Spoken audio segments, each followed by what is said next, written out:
Okay, good morning, everyone. How's it going?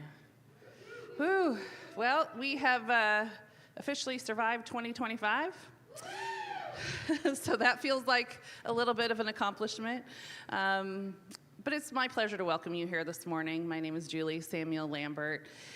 Those of us that are gathered together here in our community center, it feels like a really good week to be in community with some trying things going on in the world, but it's nice to come here and be a part of a community of people that believe in secular values and a place where everyone is welcome, regardless of beliefs or non-beliefs, race, gender, sexual orientation, gender identity, or any other trait.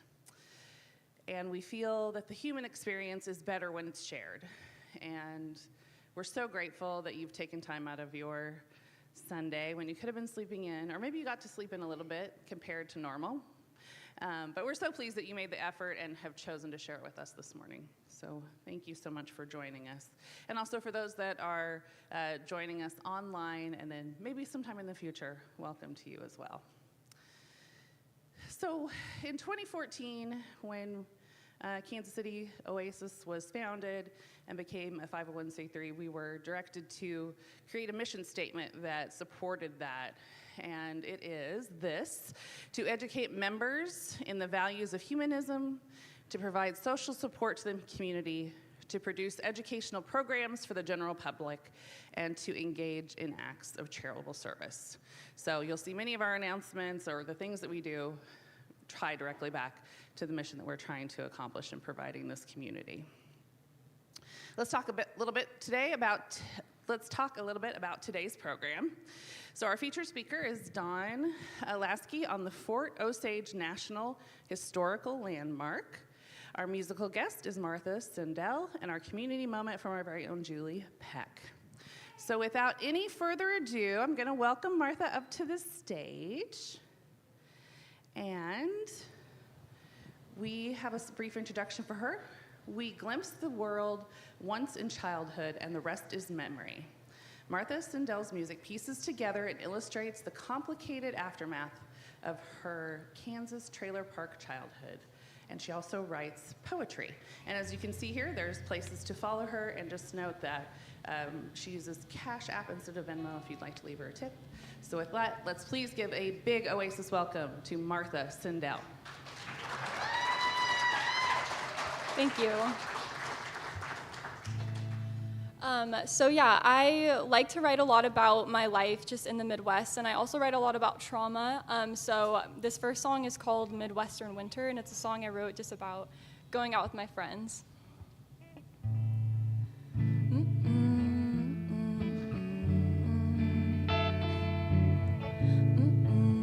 Oh, I'm so sorry. I was in the wrong key. That sounds better.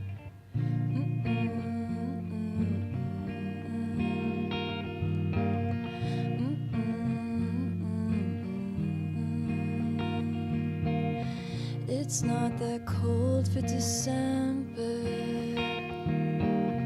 The bar feels like the dead of summer.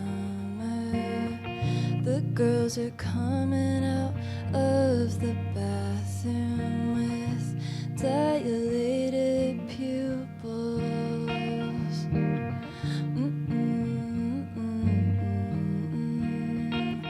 There's a hole in their chest.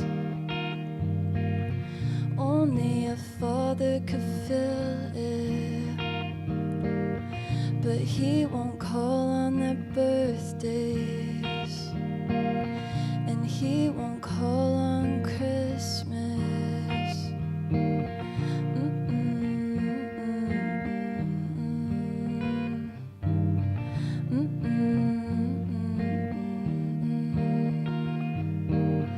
And everyone in the car looking up at the Chiefs game. I'm talking to some guy who can't remember my name. There's a hole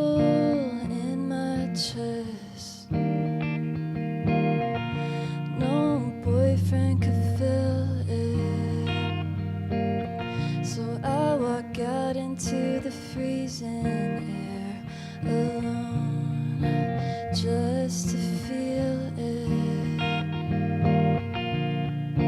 just to feel it. And I can't go anywhere, I just can't go back. I can't go anywhere, I just can't go back. I can't go anywhere, I just can't go back. I can't go back.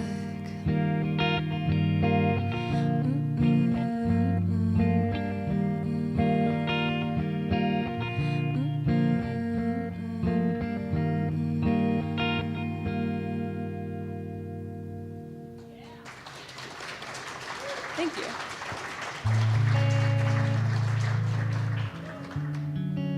This next song is called Bird Dog.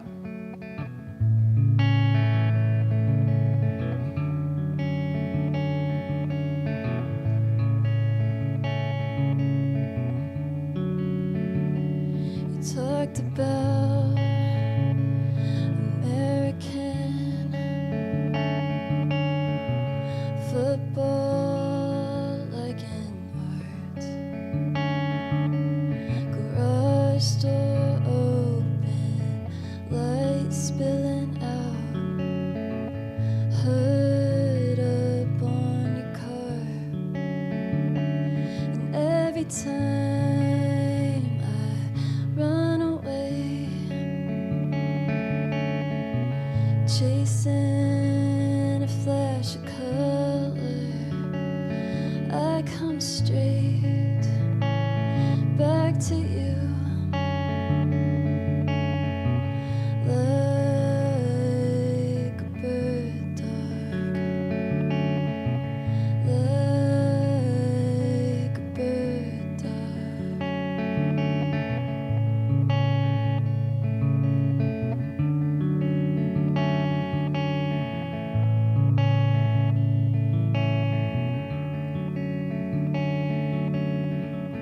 I'll never love again.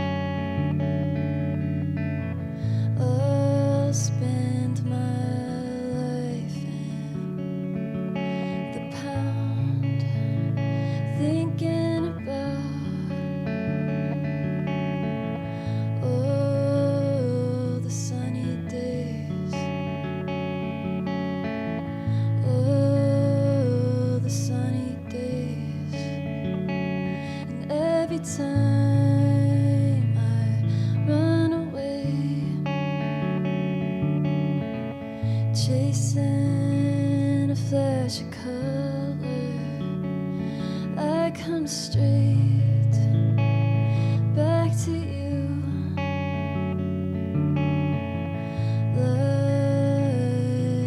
a bird dog, like a bird dog.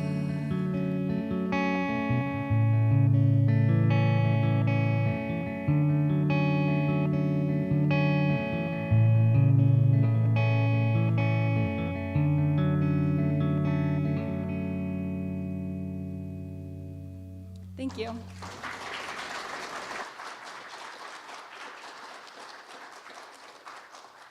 Thank you. As a true Midwesterner, I love hearing songs that I can relate to deeply personally, especially in that first one. That was really great. So we'll look forward to hearing more from you in just a little bit, Martha. So thank you so much. We're going to go into our celebrations now. We have a couple of birthdays this week. On January 6th, Eric Lawrence, and on January 10th, Pauline Willison. So if you would want to reach out and give them some birthday love this week on social media, that would be fantastic. So does anybody else have, let's clap for them. Hooray. Does anyone else have a birthday or any other celebration this week that they'd like to talk about? Oh, okay, Steve? January January 8th. Is your birthday? Oh, okay. Well, okay. Graceland open every day. January 8th, the birthday of Elvis. So that's great. All right. I don't know that we'll get him on the slides every year, but we'll see. So if you do have a celebration coming up that you would like us to announce, we're happy to do so.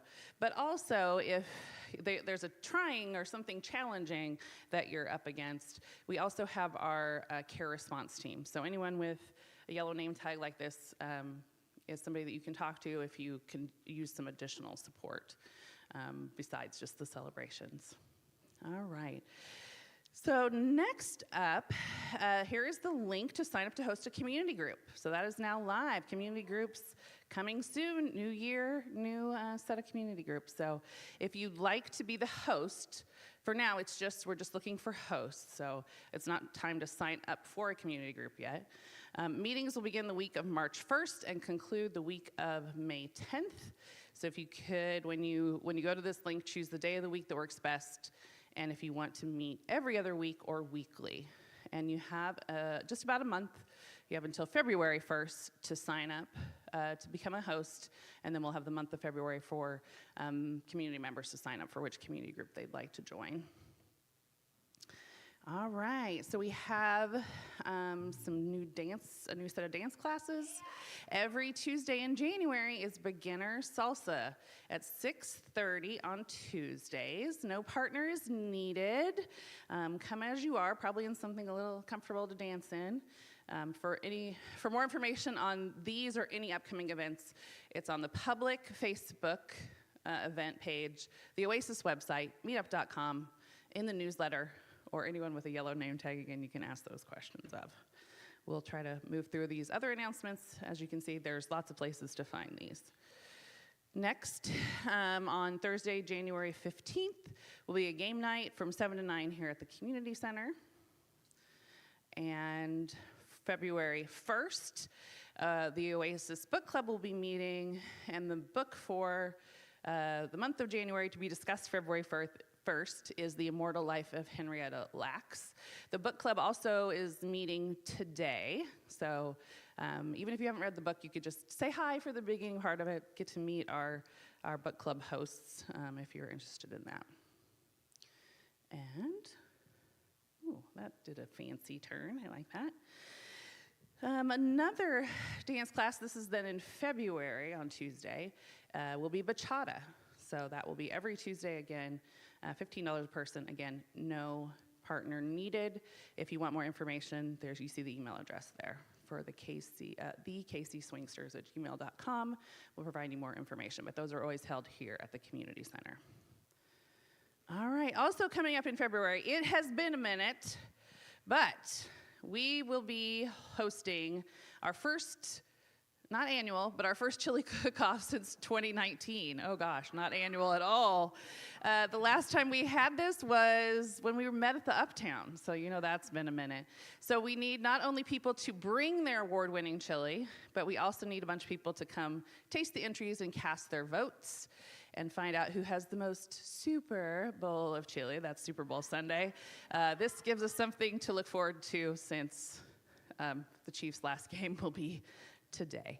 This is a fundraiser, so we'll also be playing flip card bingo, which we will explain further. But if you have decks of cards that you would like to come with and play that and take back home, we also will have about 15 or so decks of cards here. Again, all this information, public Facebook events, the Oasis website, meetup.com, the Oasis newsletter, or someone with a yellow name tag can let you know more.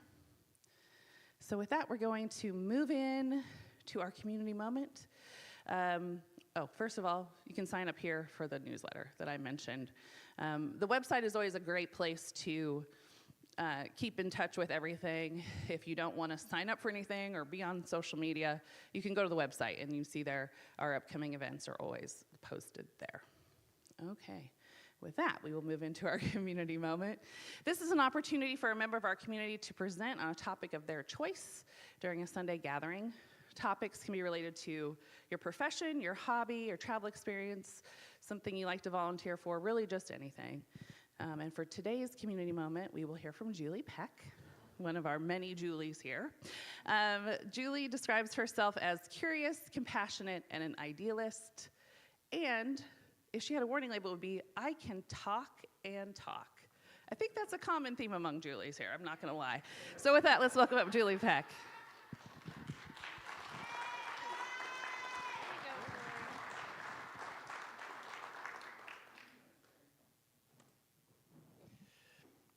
Have you ever had an experience where you felt something, you know it, and you feel it deeply, and yet you can't find the words to describe it, not only to other people, but to yourself?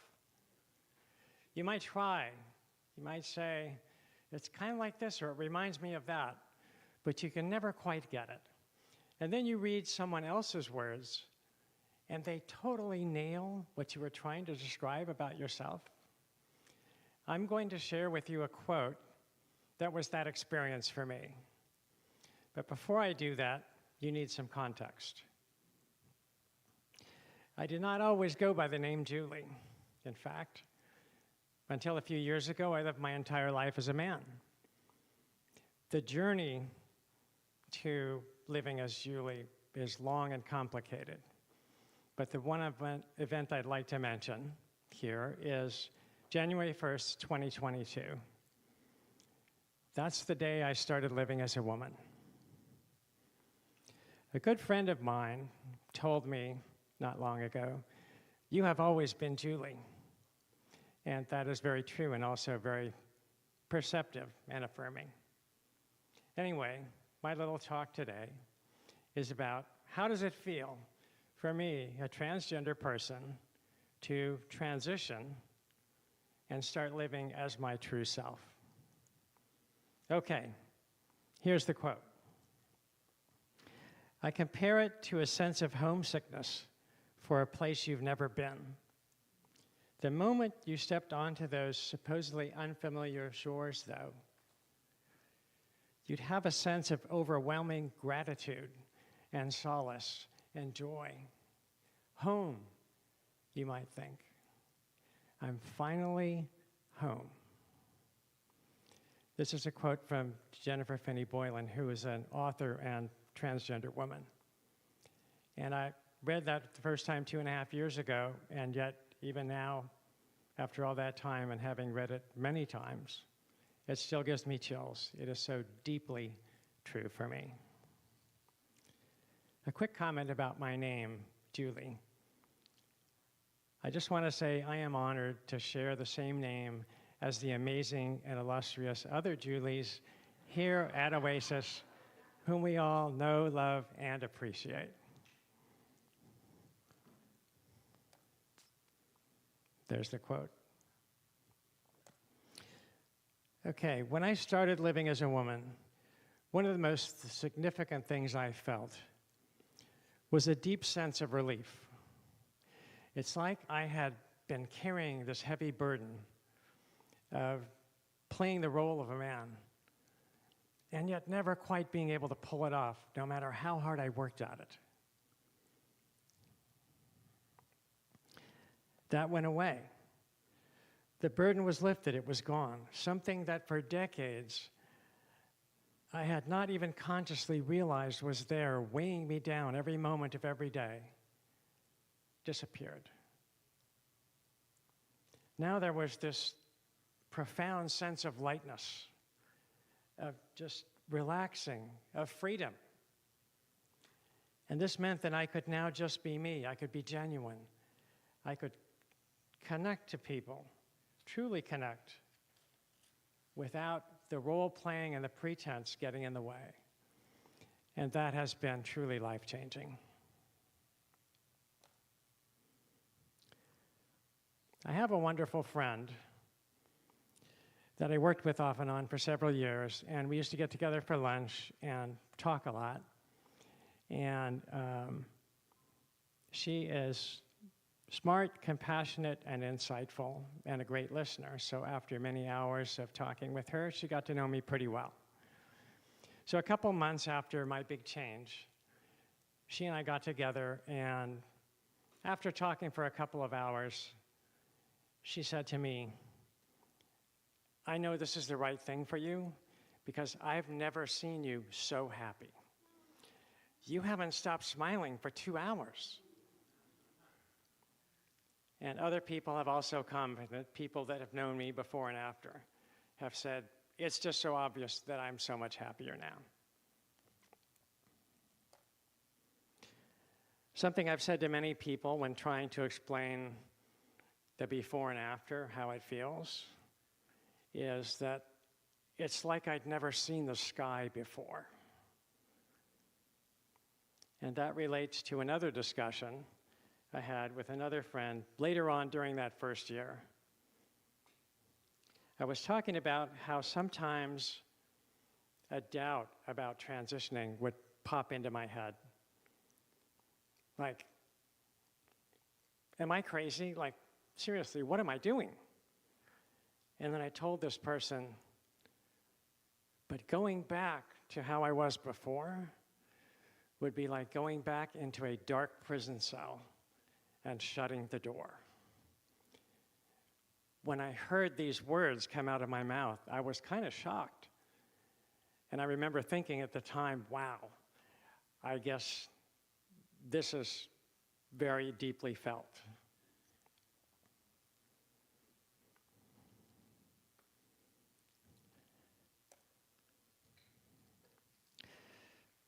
Sorry.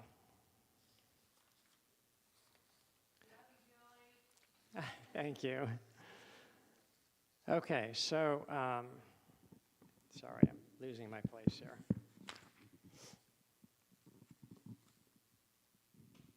A few weeks ago, I came across something similar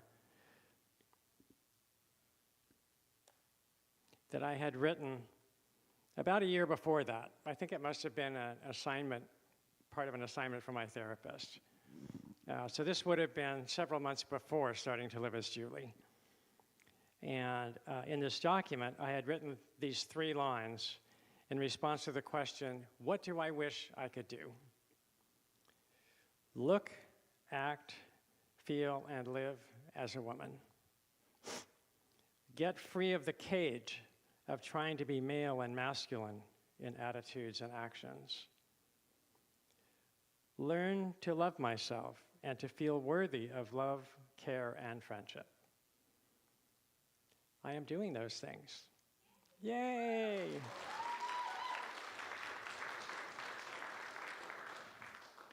So just over a year into my new life as a woman, I moved from California to Kansas City. And after moving here, I started to meet other trans people. And pretty soon, I was able to meet a few other trans women my age who also had just recently come out. I cannot overstate the positive impact that had on my life. We so much need someone to talk to that shares our experience, who understands, who really gets it. And this has been huge, and I feel so, so grateful for these dear friends.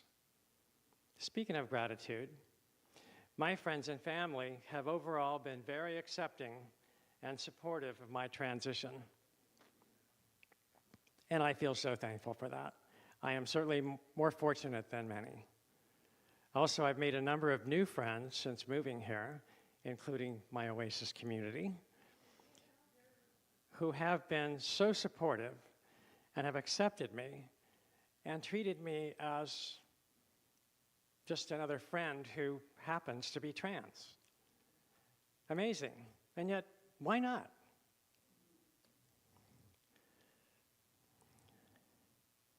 I have much to be thankful for.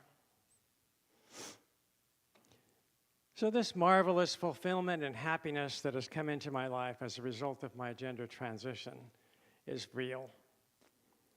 But that does not mean that my life is now all just sunshine and roses. I'm human. I have many struggles that have nothing to do with gender. Life is hard sometimes.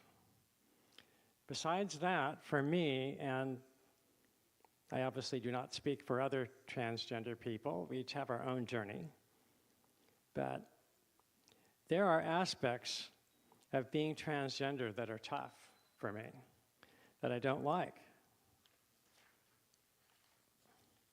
Nevertheless, despite these difficulties, I think you can tell from what I've said already, being a trans woman and living as a woman is way, way, way, way, way better than being a trans woman and living as a man.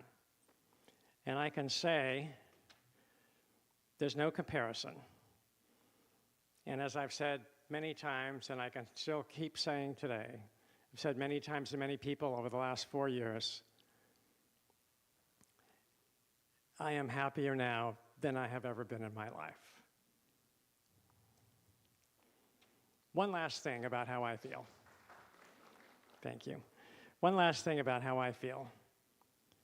The question might occur to some, you're talking about all this happy stuff. What about what's happening in our world around us right now? Especially as a transgender person, don't you feel discouraged, sad, afraid? Yes. But I aspire to answer these concerns with something a close friend has said to me on this topic, which is, I refuse to let them steal my joy. Thank you.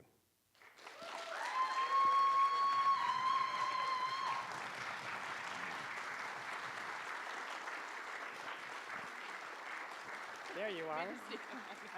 I'm so sorry. Thank you. Okay, I'm not going to do very much talking. Thank you, Julie. That was really beautiful. We really appreciate having you as part of our community. Okay, do you have your new Oasis t-shirt yet?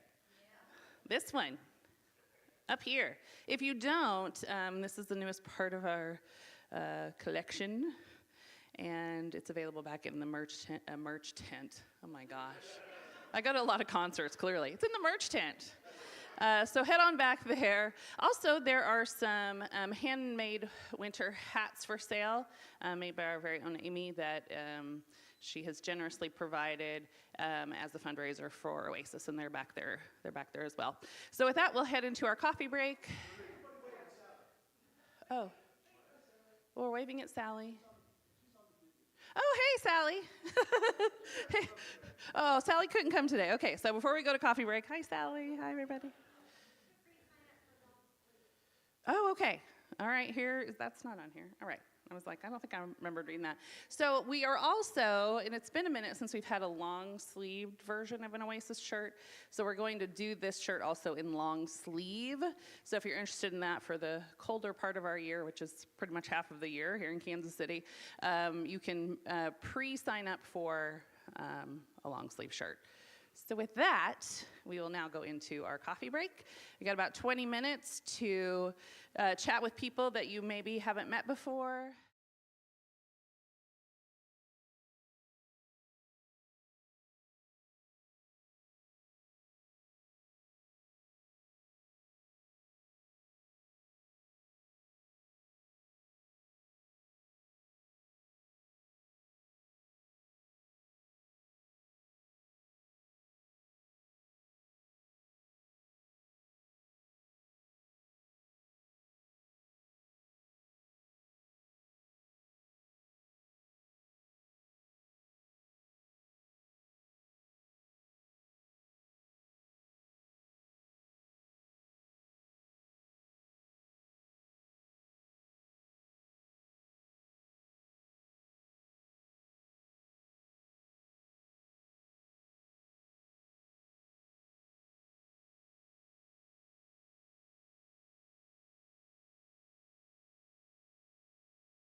Okay. Oh, I've been given you're behind the schedule, Julie.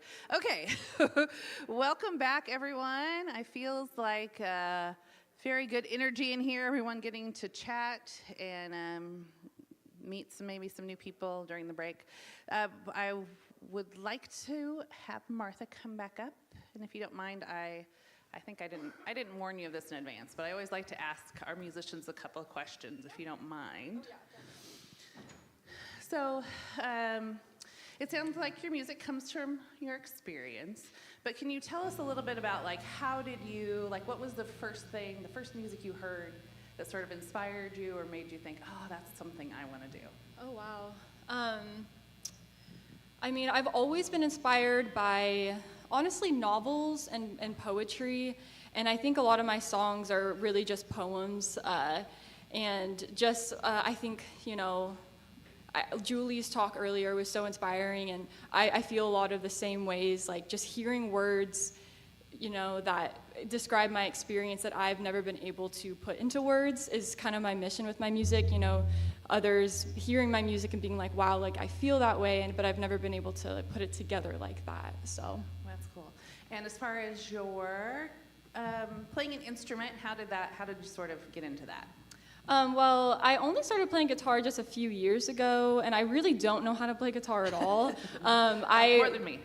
I don't even know the name of the chords that I play. It's kind of, I just, use the sound, and I just, picked up a couple chords from some friends, and just, the writing just kind of started to pour out. So I definitely consider myself a little bit more of a writer than a musician, but I do enjoy writing music a lot. So. Okay, well, we might just kindly disagree with you.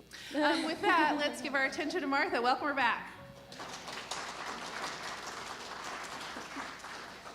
Okay, so this next song is a song I wrote about wisdom teeth and also generational wealth and ill-fated love, kind of all together in one song.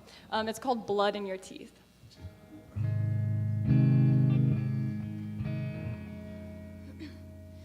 You said I was the love of your life, but you were messed up from all the drugs. I still drive past your mom's old house, rich neighborhood, and when I got lost on the second floor, you laughed at me, still see the blood in your teeth, generational wealth. I got a taste when you kissed me.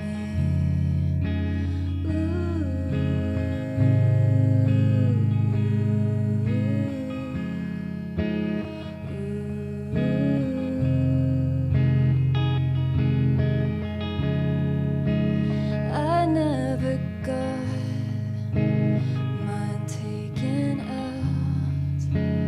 I feel the ache in the back of my mouth.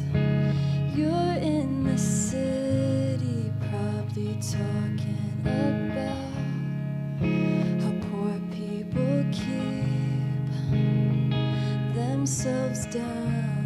And when I get drunk, I feel the rage, just like my mom. I love men that I hate, generational wealth. I got a taste when you kissed me.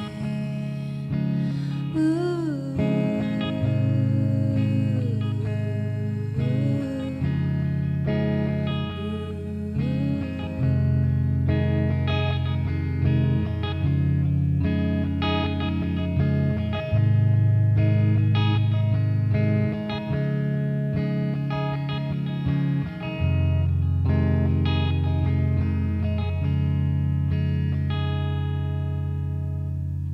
Thank you. Thank you so much. And we'll look forward to hearing one last song from you at the end of our program. Okay. So let's go ahead and get into our featured speaker. I'll give a brief disclaimer. Our program is designed to generate conversation and engage our powers of reason and not as a forum to start debates. The following presentation has been prepared by our speaker and not by Kansas City Oasis. So please respect the views of our speaker, and if you have any questions, a Q&A portion will follow as time permits. Okay, with that, it's my pleasure to introduce Don Laskey. He's a historian and park interpreter. I almost went with entrepreneur. Park interpreter with almost a decade of experience. He earned a master's in history from Central Michigan University, and for the past 2 years, he's worked for Jackson County Parks and Rec as a living history interpreter at Fort Osage National Historic Landmark. Please give a warm Oasis welcome to Don Laskey.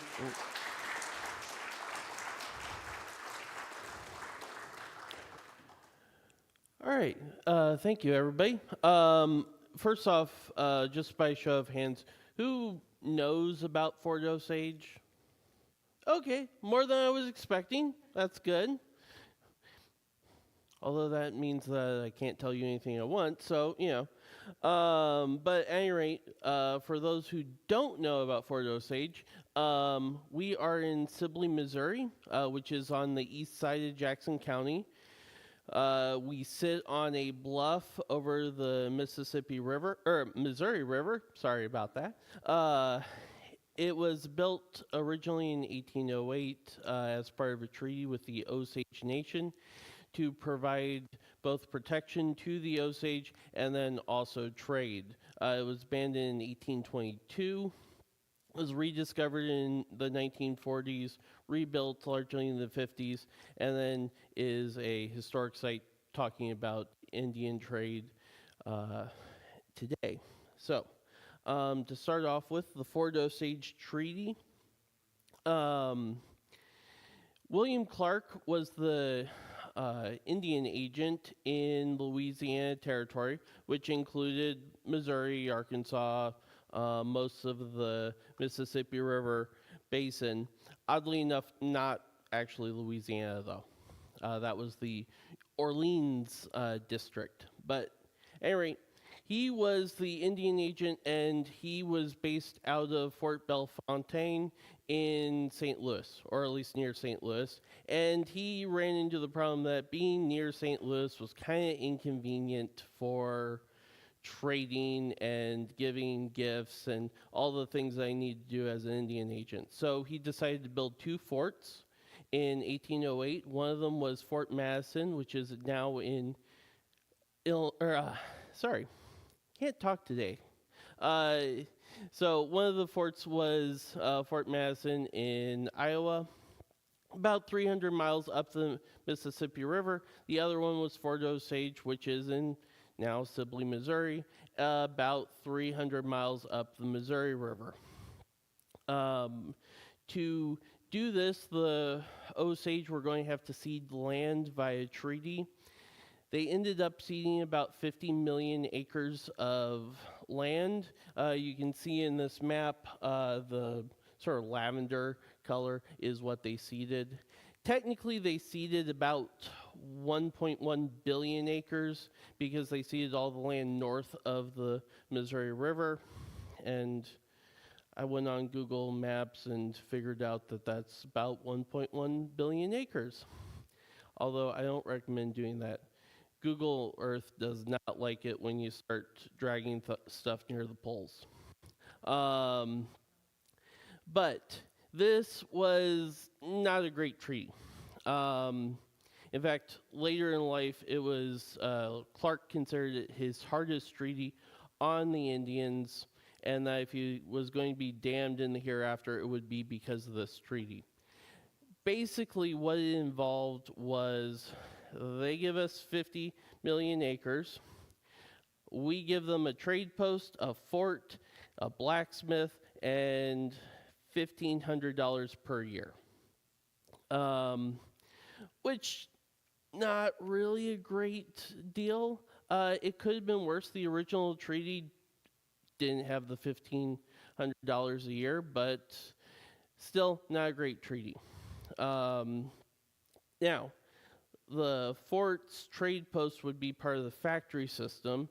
Factory system was developed by George Washington as a means of peace through trade with Indian tribes. So the basic idea is that the U.S. government would enter into the fur trade, and it would solely trade with American Indians for their furs. It was operated through the Office of Indian Trade, which was part of the War Department. After the Office of Indian Trade was defunct, about 2 years later, we get the Bureau of Indian Affairs, like we have today, only originally was part of the War Department, and then it would be transferred to the Department of the Interior in 1849. The goals were peace. If everybody's trading with one another, hopefully you don't get wars. Doesn't necessarily work all that well in practice, but hey, we keep trying at it. So the other idea was to run bad traders out of the market. A lot of early American history, private individuals are actually doing a lot of diplomacy for the U.S. So, for example, a lot of Pacific nations really only know the U.S. through whalers, and likewise, a lot of Indian nations only really know the U.S. through private fur traders. So we wanted to run those bad traders out of the market, keep America from getting a black eye, and then we also want to try to Americanize the American Indian, try to convert them over to more American agrarian lifestyle as opposed to being hunter-gatherers. And then most importantly, we want to break even. The point was not to make a profit, but likewise, we didn't want to lose any money. But it was a government organization, so that was never going to be an issue of making money. All right, so the fur is actually coming into Fort Osage. These pictures are roughly proportional to their value. As you can see, deer skins is the most important thing coming in. There's actually a very good reason for this. Deer skins are big, bulky, and unprofitable. Private traders just don't want to deal with them. In fact, the only market for them is really over in Europe. So, as a result, they get brought to the government because the government will buy them. So, as you can see, or maybe, a shaved deer skin is worth about 25 cents. Dressed, it's about $1.21 on average. The idea was that we want to instill a good American work ethic into the American Indians, so we are going to pay them more if they do a good job with the skins. So the Osage and other tribes brought in their raw furs. These would be just straight up raw, maybe dressed, and then they would be assessed for their value, and then that value would be given in trade goods. Think of it as a lot like a used bookstore, right? You bring in your books, they figure out the value. Most of the time it's not going to be worth very much, and then you essentially get a store credit. Same sort of system. And then the furs would be sent downriver, first obviously to St. Louis, and then either back east or down to New Orleans to be sold at public auction. The numbers and the values that you see here are based on all the furs brought in October 1808 to June 1810. Now, for reference, the Iowa Trapper Association fur auction from last year saw a raccoon, instead of 25 cents, you'd get about $3.11. Beaver would be about $4.76 compared to about $2 back then. So fur prices have not moved a whole lot in the last little bit. Also, if you ever see somebody talking about inflation calculations, this is something to remember. Inflation really depends on where you are, what you're talking about, and when you're talking about it. So, these furs would be traded for trade goods. So, for example, we got Chief Black Dog up here.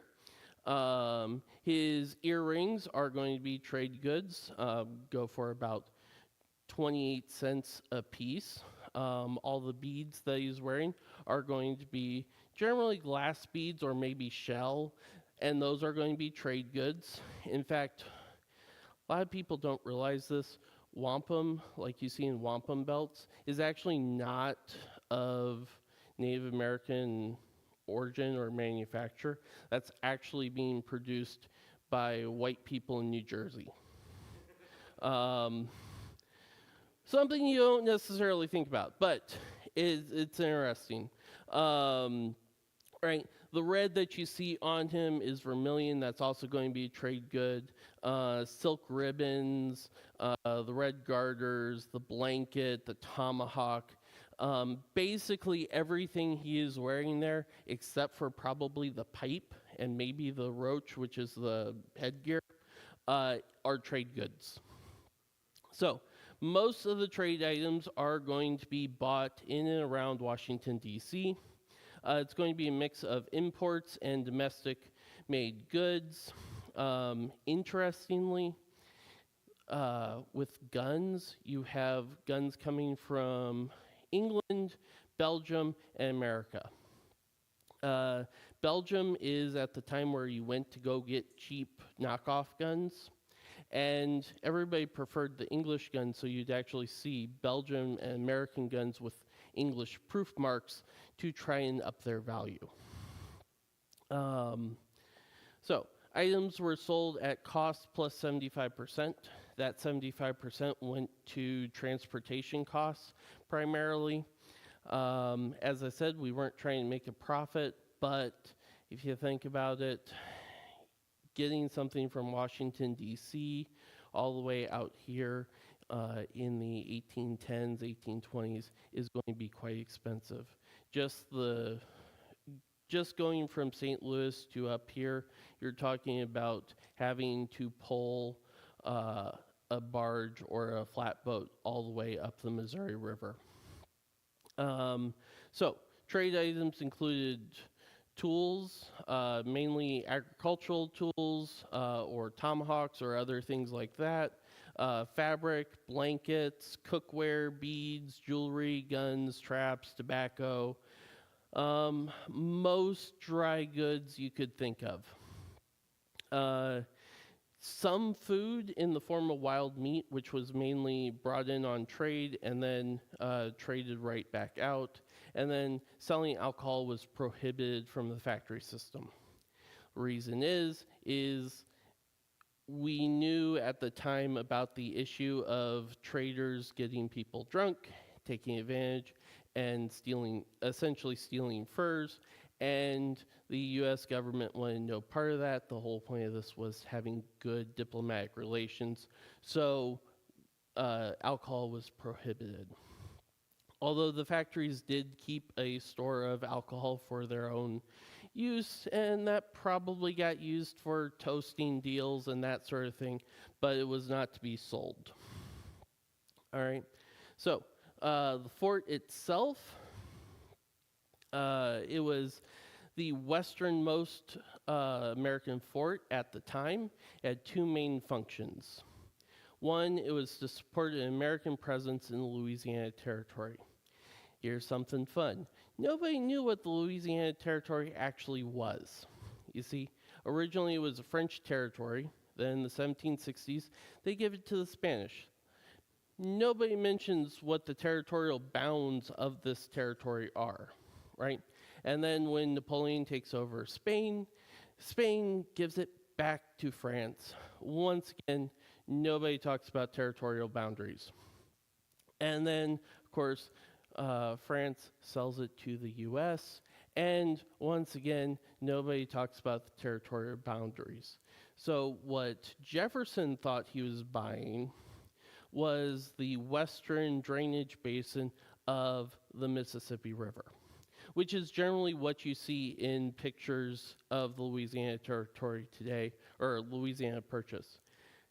He also thought he was buying basically the Gulf Coast from New Orleans through the panhandle of Florida, which is generally not in those pictures, but that's what he thought he was buying. The Spanish, on the other hand, thought the Americans were buying basically a fairly thin strip of land on the west side of the Mississippi River from New Orleans going up to St. Louis. So we really needed a presence in the western part of the Louisiana Territory just to show France, Spain, and England that, yes, we are here, this is ours. And then we're also going to offer protection to the Osage, or at least the ones who are willing to live around the fort. The Osage were a fairly unpopular people.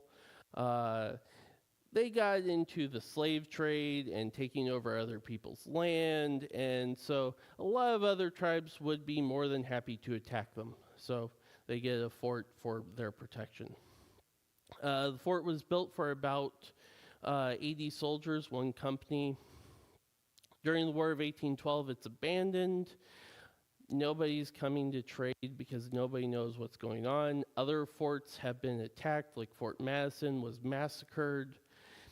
So it's just one of those things where we're going to abandon it, and our soldiers are going to go east to fight the Niagara front. And then the factory is actually going to go over to Arrow Rock. If you've never gone over to Arrow Rock, it's about hour and a half east of us. Not a bad state park. And then the Army is going to return after the War of 1812. Later on in 1819, they're going to do a expedition to the mouth of the Yellowstone River. They aren't going to make it. They're going to get roughly to north of Omaha, to Fort Atkinson. Once again, if you've never been to Fort Atkinson, it's just north of Omaha. Great place to go. But they're going to essentially set up Fort Atkinson with that, and they're going to run into problems with scurvy in the winter. And so they're actually going to send those scurvy victims down to Fort Osage because we already had an established garden to try and get them some fresh fruits and vegetables to survive. Unfortunately, not all of them survived, and those men are actually still in our cemetery, which is right near Fort Osage, and that is the oldest cemetery in the county. So, 1822, Fort Osage closes because Congress kills the entire factory system, right? There was less fear of Indian attacks. During the War of 1812, we were able to fight American Indians while they were being supported by the British in open battle. So if we can do that when they're not being supported by the British, we should be good. It was losing money. As I said, it's a government operation. Really had no shot of making money, but was certainly going to lose money. And then the government really failed to run it properly. So here's a good example of what I mean by that. The guy who was running the Hudson Bay Company in Canada, during his career, crossed Canada by foot, snowshoe, canoe, dog sled 5 times, Atlantic to Pacific. The head of the Office of Indian Trade went on one business trip in his entire career. He went from Washington, D.C. to Georgetown, Virginia, which today isn't even considered a business trip. He spent months fighting with Congress to get reimbursed for that. So obviously, big problems. The other thing along with that is the factors, guys who are running the factories are getting a government. They're getting paid by the government. They're getting salary. That's the word I'm looking for. And so as a result, they don't really have that much incentive to do a good job. Like if the factory does well, they get paid the same. If it does poorly, they get paid the same. So the government just didn't really have the ability to run it properly. If you go to the Museum of the Fur Trade, their display on the factory system is, the tone is pretty much, it's cute that the government tried to make this work. So the fort sort of lingers on. In 1825, it is the starting point for the first government survey of the Santa Fe Trail. By the time that survey gets back in 1827, it's gone. It's been ripped apart, used for other things. As you might imagine, if you've ever done much woodworking, especially manual woodworking, if you got a whole pile of already dealt with timber, you're going to want to use that for other stuff as opposed to felling trees yourself.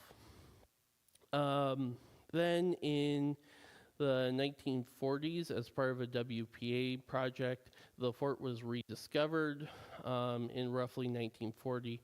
And then in 41, 42, they do excavation. So this picture right up here is actually the foundation of the factory building.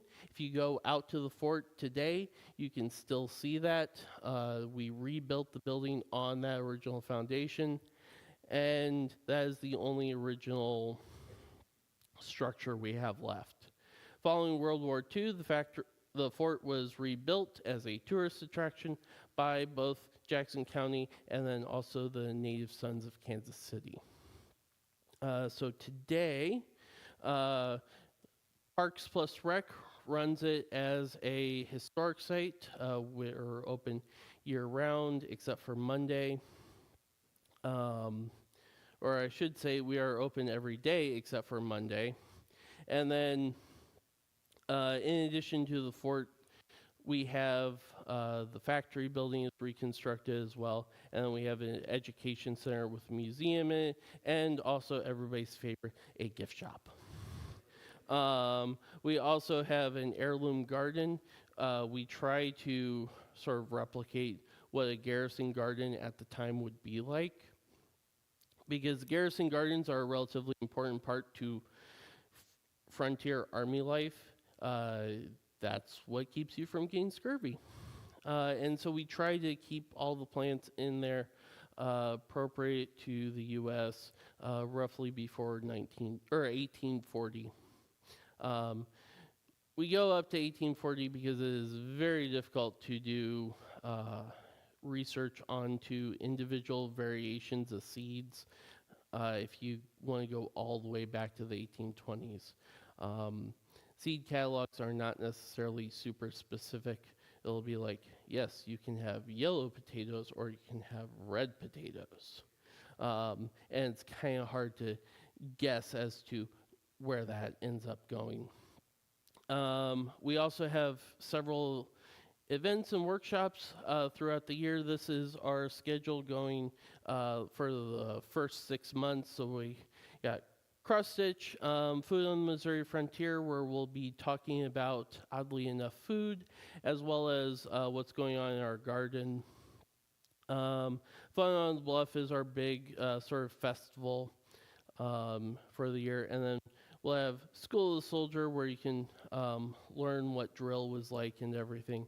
And then basic leather work, which should be interesting, although it's being it's being taught by me, so it probably won't be. Now, if I've made you fall in love with Fort Osage and you want to help us out, you can actually just come and visit. I know a lot of people are worried about museums and parks and historic sites with the current political climate. the most important thing and also the easiest thing you can do to help those institutions out is just show up. Administrators, bean counters, they look at attendance numbers. So if you can help our attendance numbers, that is actually a major help to any park and museum. Also, we obviously look at revenue. So if you can buy something at the gift shop, even better. We also have volunteers, so people can interpret, dress in the funny clothing or not, and tell people about the history of the site. We also really need garden volunteers. Weeding a garden plot that's 40 by 30 feet is an awful lot for just our staff to do. Also, if you can sew, we always need help mending or making new clothes, and then transcribing. Something that I've been working on is trying to transcribe our inventories and invoices, just so it's more accessible to folks. And so, any questions? I believe I still have 5 minutes. I think so. Let's see. Oh, well, okay, Mark, right next to me. Here you go. I was just, you mentioned the current climate and all that. Have you guys made changes due to any of the new rules and regulations? Or? No. Given that we're a county site, that offers us a little bit of insulation to stuff.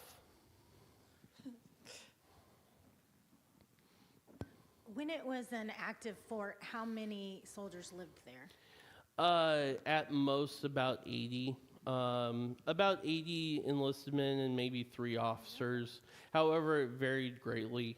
Right as we're going to War of 1812, the garrison commander actually writes a letter, and he says that he has about 30 men there. And he has about 20 that are stuck in St. Louis. So really not a big garrison at all. Okay, David? Is there a reliable way to distinguish authentic Native American goods from replicas made by white people in New Jersey?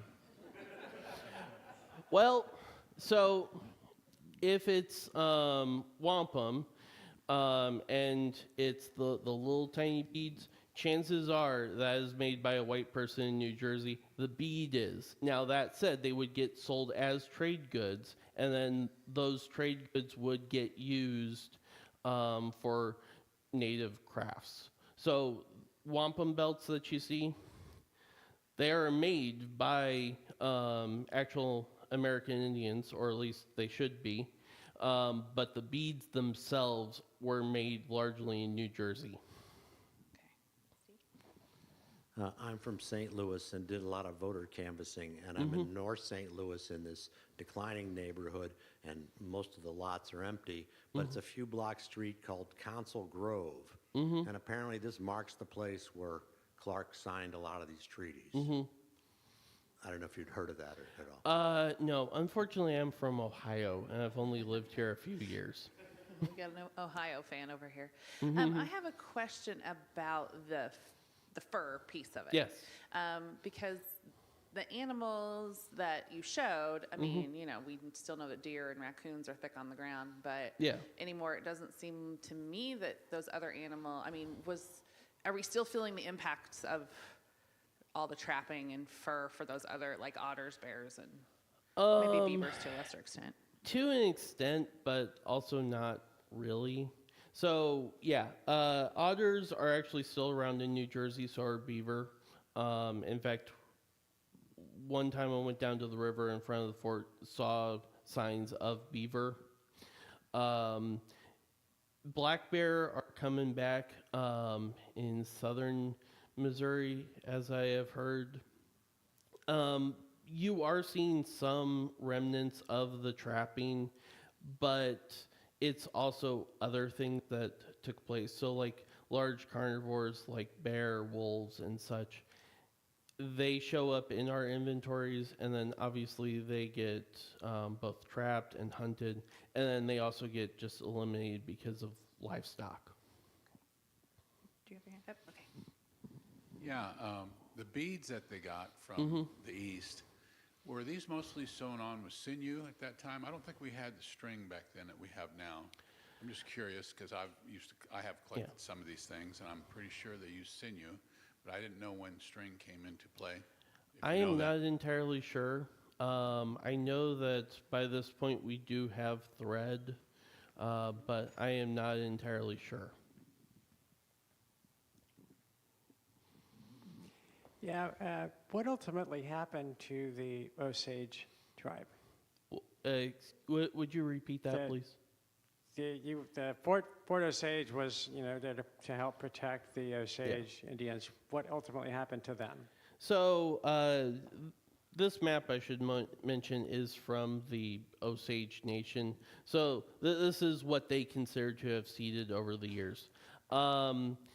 By the 1821, Missouri is a state, and so 1825 is the next treaty with the Osage. They give up this orange territory that you see, and they get pushed into the sort of whitish, bluish rectangle in Kansas. After that, then, it's the blue rectangle, and then in 1872, they get pushed into their current reservation, which is the dark purple patch that you see there. Interestingly, the Osage actually buy their reservation from the Cherokee. That's actually part of the problem with in the 1920s of the Osage murders, because they actually owned the ground and the mineral rights. But yeah, eventually they get pushed into Oklahoma. I guess I have another question. So, but it mostly was, as we're looking at Missouri, that was mostly Osage. The Native Americans are mostly Osage, or were there other tribes involved? So there are other tribes in the area. The Osage are going to be mostly below the river. Iowa are going to be north of the river. The Kansa, also known as the Kaw, are going to be around to the west. We also have the Missouri, Odo, and Sauk and Fox in the area. Okay. Any other questions? Oh, okay. While I'm walking, so talk a little bit about the interpretation. Like, is it at those events that you mentioned where the interpretation happens, or is that all the time? So we work every day except for Monday. We'll have somebody on site in costume, unless it gets really too cold, to talk about the site, explain the history. But we do what's called third-person history, where we're a modern person talking to modern people. We don't do the whole, yes, I am in 1808, and I am going to speak in the first person. That's really difficult to do well. Thank you so much for sharing today. On one of the slides, it said that one of the objectives of the fort was to Americanize the American Indians. And so I'm curious about, we're talking about 1808 here.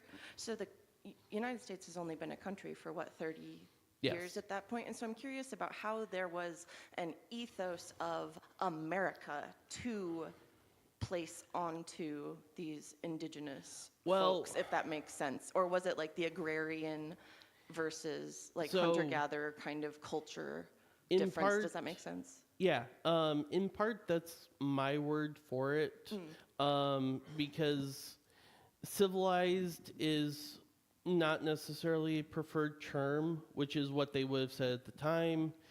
Westernized, given that American Indians are west of Europe, also doesn't feel like the right term.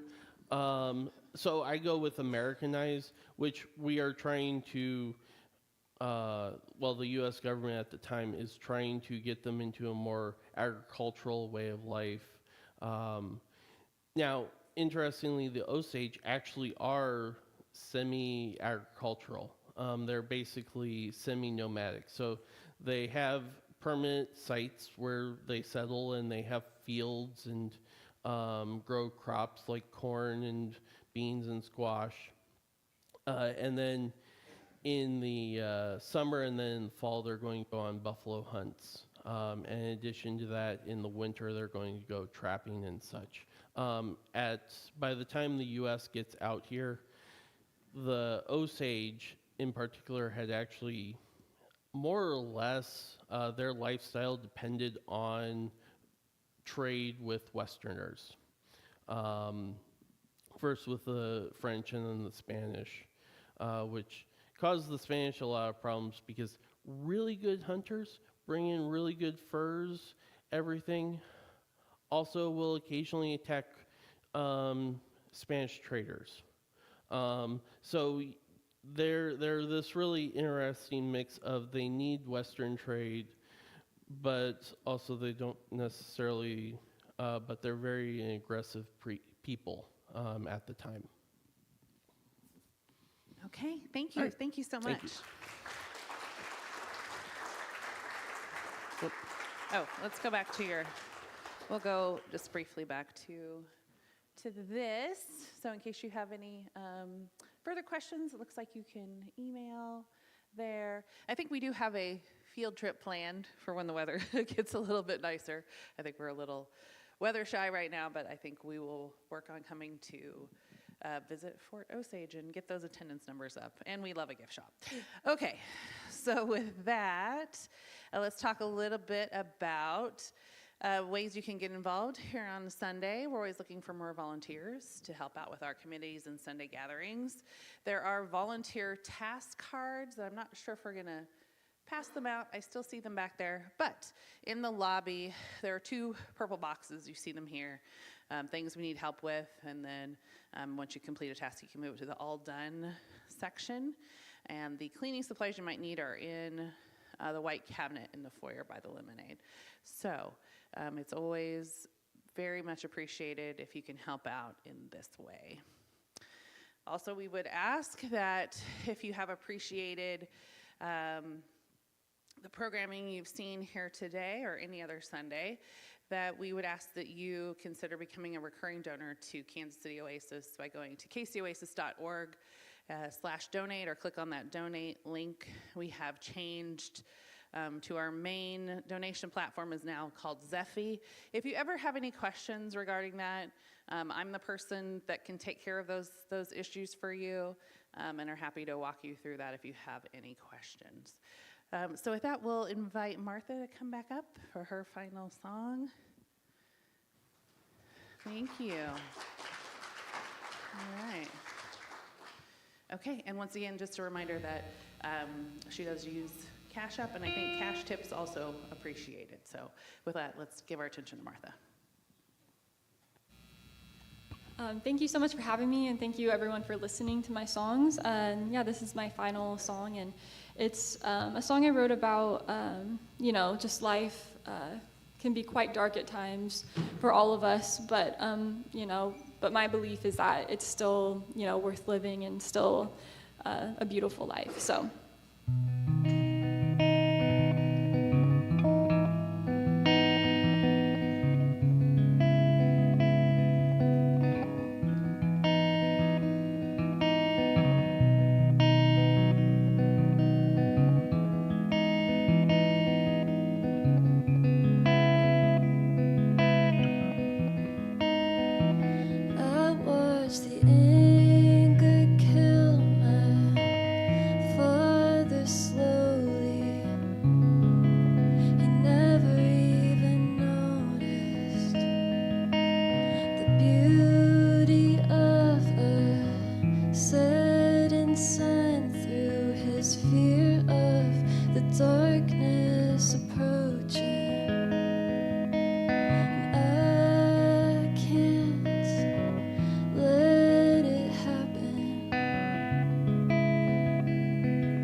Sure, I have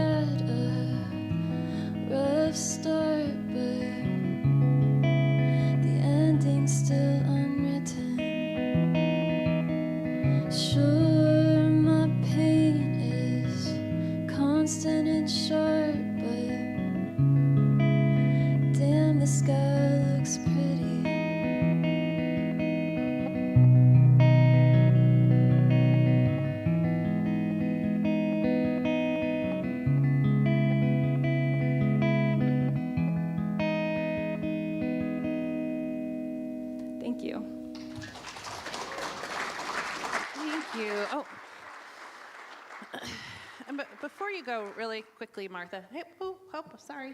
I meant to ask you before you perform, but if people are looking to hear more of your music besides following you, or is there somewhere in person that we can come see you anytime soon? Yes. Okay. I will be playing January 23rd at Englewood Arts. There's a little festival going on called Bloomstock. A lot of amazing local artists will be there. So you guys should definitely come out to that on the 23rd. And then on the 25th, I'll be in Lawrence at Northside Social. So. Okay, all right. Thank you Thank so you. much. Thanks for sharing with us. Okay. So a couple things going on. There is, of course, the book club will meet today, but if you, book club. But if you are really just hungry and want to go have lunch, it looks like lunch today will be at Plaza Provisions, food hall on the plaza. I think it used to be called something different. I think it used to be Strang Hall, but if you've been there, that's where it is, 4620 Warnell Road. And it looks like there is free parking garages all throughout the plaza. So let's talk a little bit about next week. The featured speaker will be Daryl Young from Casey Water Services Laboratory. Okay, yay water. Water is good. On water quality and infrastructure. Has anyone ever gotten to tour the water treatment plant here in Kansas City? Oh, just me. Okay. It's it's fascinating. It's a little funky there, but it's fascinating. So I'm really looking forward to listening to Daryl's talk next week. Our musical guest is Gracie, I did not practice this name, Caggiano. Let's go with that. And she can correct me next week and I'll get it right. And our community moment will be from Tim Eshelman. So that's something to look forward to. And we would just ask, as you're leaving today, if you could help pick up, again, Kansas City Oasis completely volunteer run and donation funded, so we appreciate all the help that all the helping hands that pitch in to keep everything running smoothly. So once again, we want to thank this week's presenters, Dawn and Julie, and our musician, Martha, and thank you all so much for being here, for tuning in online, and making our community what it is. So we'll see you next week. Thank you.